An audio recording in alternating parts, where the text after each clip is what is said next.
Good evening, ladies and gentlemen. Welcome to another edition of Understanding Our Founders' Constitution. This evening I want to take a look at an issue that we faced back several years ago, but which may be resurfacing in the new Congress since the Republicans have now captured both the House and the Senate as well. And it all revolves around the idea of our spending. And you look at the Constitution, in Article 1, and Section 9 of the Constitution.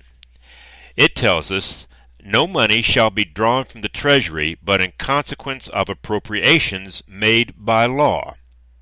Meaning that Congress cannot spend any money, the government cannot spend any money unless Congress first appropriates it in the form of a spending bill that is passed by both the House and the Senate and is then signed into law by the President.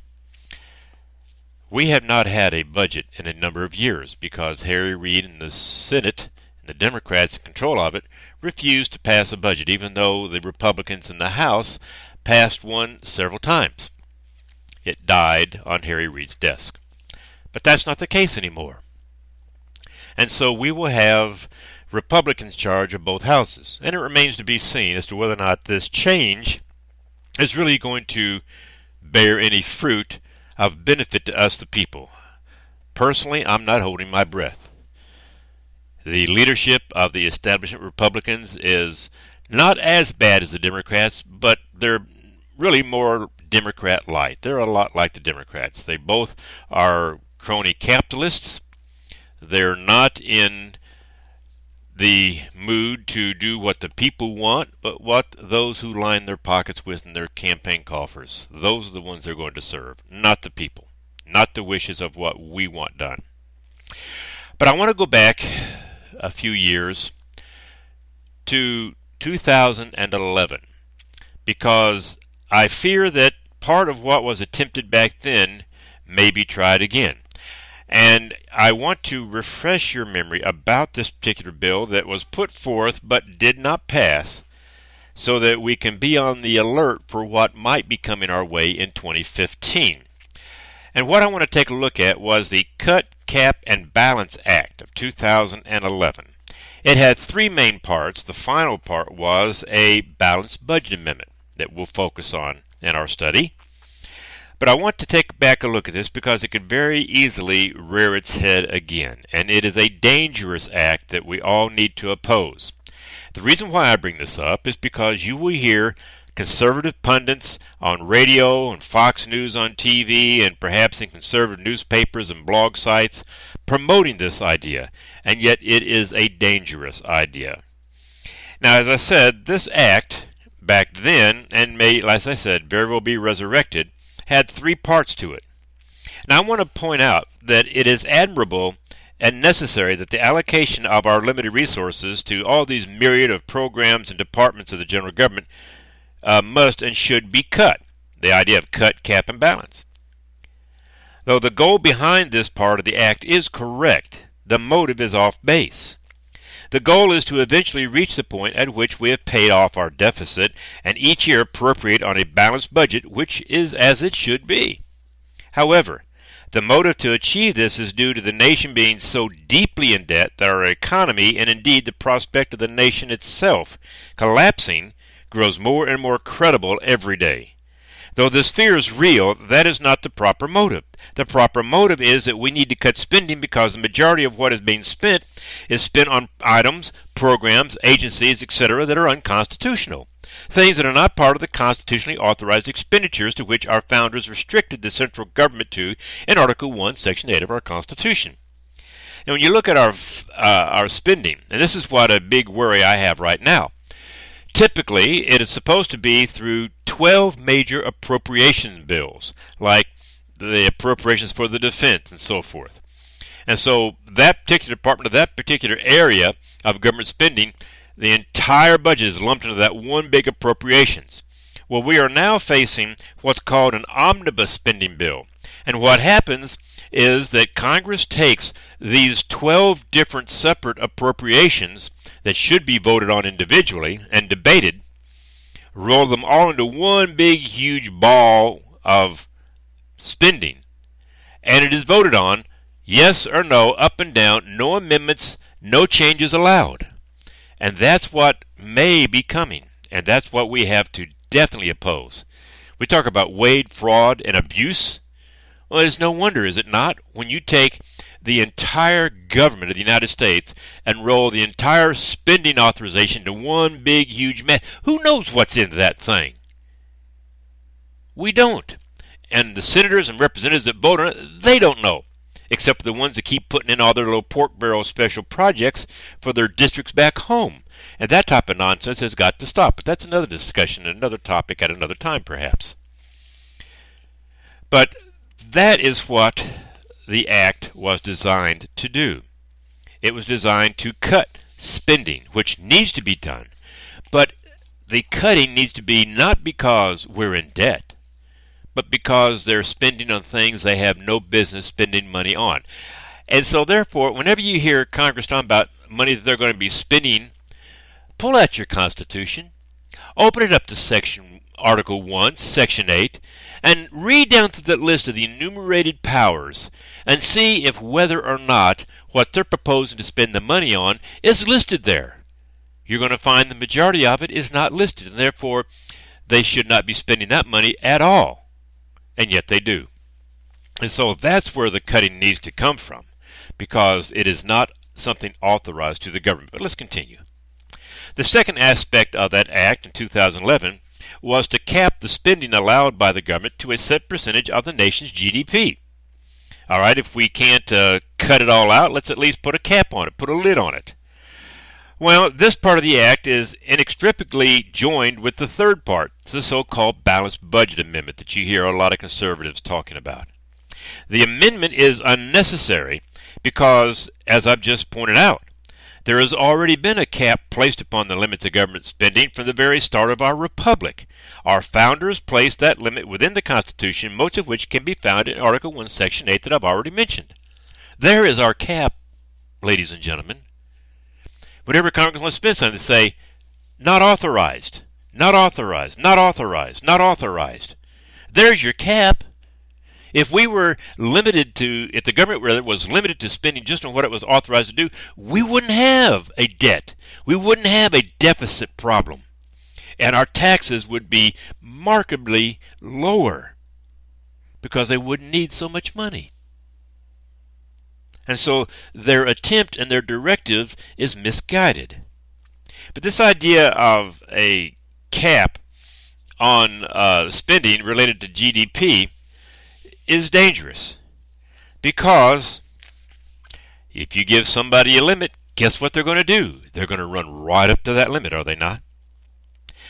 Since we already have a limit on government in place, those articles, those enumerated powers in Article 1, Section 8, then the jurisdiction of the government is limited to that. Listen to what Madison, this is not just me, but James Madison, the Federalist 14, stated this regarding the general government's jurisdiction is limited to certain enumerated objects. And then again in Federalist 45, the powers delegated by the proposed Constitution of the federal government are few and defined. This act that was proposed back in 2011, and we may see resurrected again, and its attending proposed amendment are so contrary to the spirit and content of the Constitution and its original construct that we must reject it. The amendment that they're going to propose, and you hear so many conservative pundits talking about, even Mark Levin and his Liberty Amendments, which I oppose most of, and I've already discussed that at length for a couple of months, a few months back. One of his proposed amendments is to do the very thing that this balanced budget amendment that was proposed back in 2011 attempted to do. The amendment does nothing, and I repeat, nothing, to curtail, prohibit, or eliminate the unconstitutional spending which have brought us to this precipice.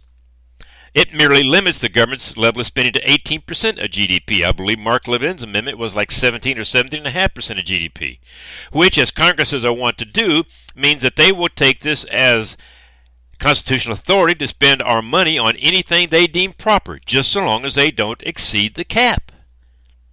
In essence, it guts most of Article 1, Section 8, and a portion of Section 9 of the Constitution.